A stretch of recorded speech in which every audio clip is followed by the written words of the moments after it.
Hail to you, Bashar. And to you, good day. This is EA. Hello. Hello. I am the extraordinarily... Oh, one moment. Okay. In our ancient language, which we no longer use because we are telepathic, EA means whatever.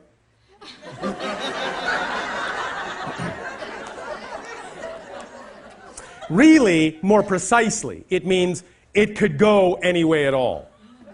It is a nodal point of balance of neutrality in which anything can happen. Anyway. Sounds like one of those moments. Yes. And so? So we have a project that we have been blessed to steward. Oh, all right. How exciting. And that project is called the Pyramid Project. Can you define your project? A personal growth acceleration center. Yes. That is franchisable around the world. Franchisable. Sustainable in a financial way as well as a... As all excitement is. Indeed. Yes, indeed. The channeling my higher self to my current self, I'm looking for insights, direction with regard to networking, financing, and identifying the first 3 locations for this project. And your imagination has so far told you what? Billionaires. All right. Are you going to go have a chat with some of them? I've sent them emails. Have they responded? Not as of yet. All right. Are you talking to them as an equal or as a less than? From my perspective? Yes. Ooh, that's a good question. Thank you. We sometimes ask them. We would hope indeed as equals. You would what? Hope? Touche. Thank you. What would an equal do? How would an equal act? By sharing the opportunity to create something beyond ourselves. All right. And by taking whatever actions you are able to take, and then simply allowing whatever happens to be what needs to happen, and moving on with whatever else you can take action on. And not waiting, and not holding your breath, and not thinking that if you don't have them, you don't have what you need. Let them come to you. Let whatever needs to come to you. Let whoever needs to come to you along the path of least resistance by not waiting for them. Make sense? Perfect. Put it out in the best possible way as an equal, behaving as an equal, offering an opportunity as an equal, then move forward, move on in whatever way you can, and let equals respond as equals when and where they wish to. But whether they do or not, you don't care. Whatever.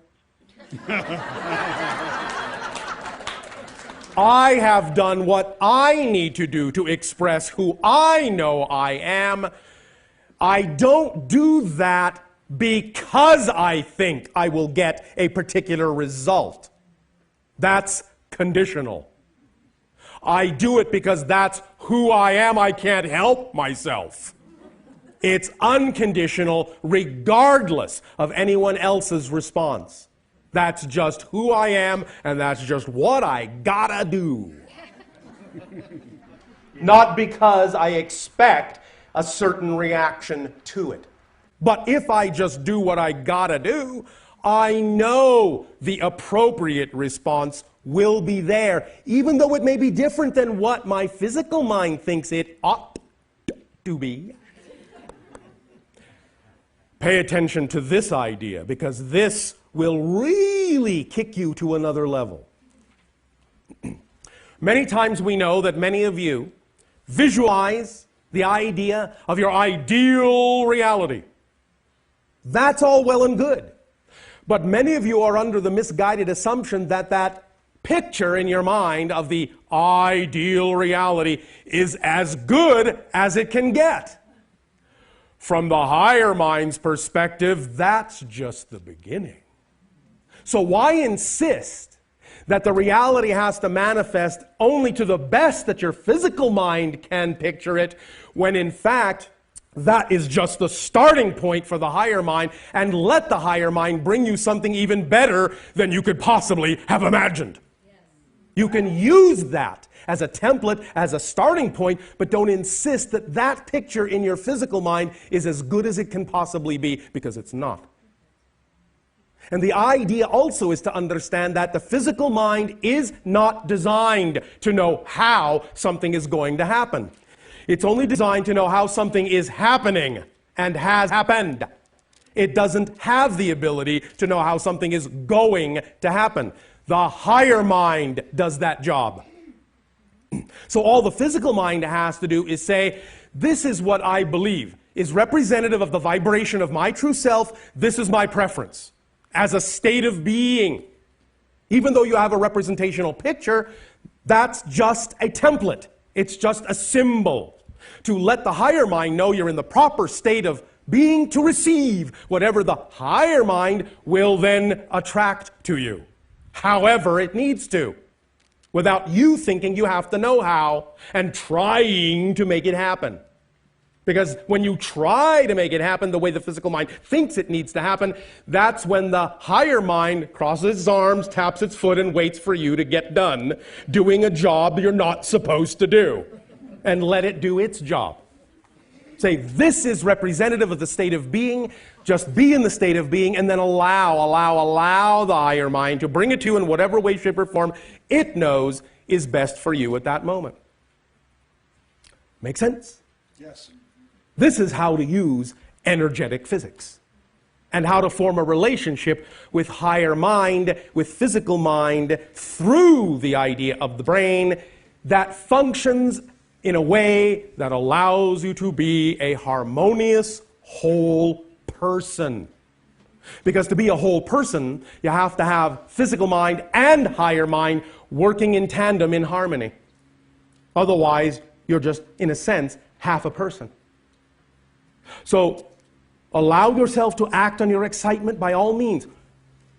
Do so without the conditions and expectations that it must come out exactly as you pictured it, and allow the higher mind to bring it to you in a way that's even better than you imagine, by not imposing conditions on it. Make sense? Yes. Does this help? Yes. Why, thank you.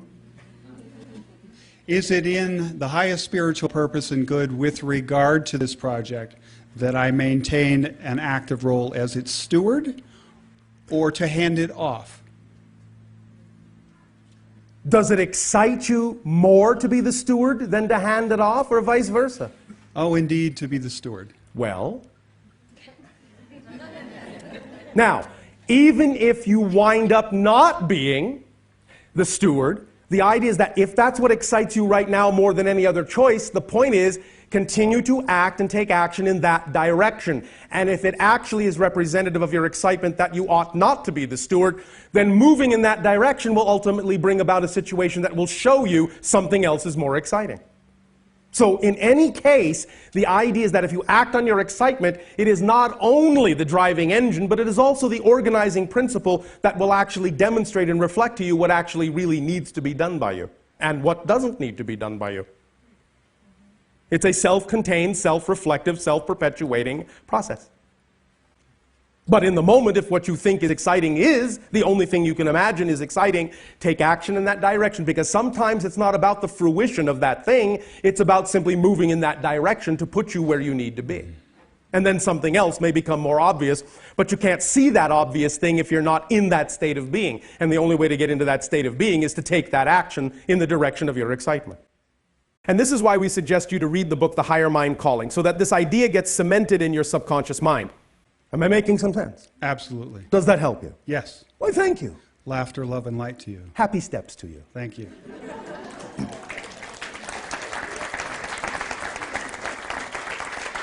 or whatever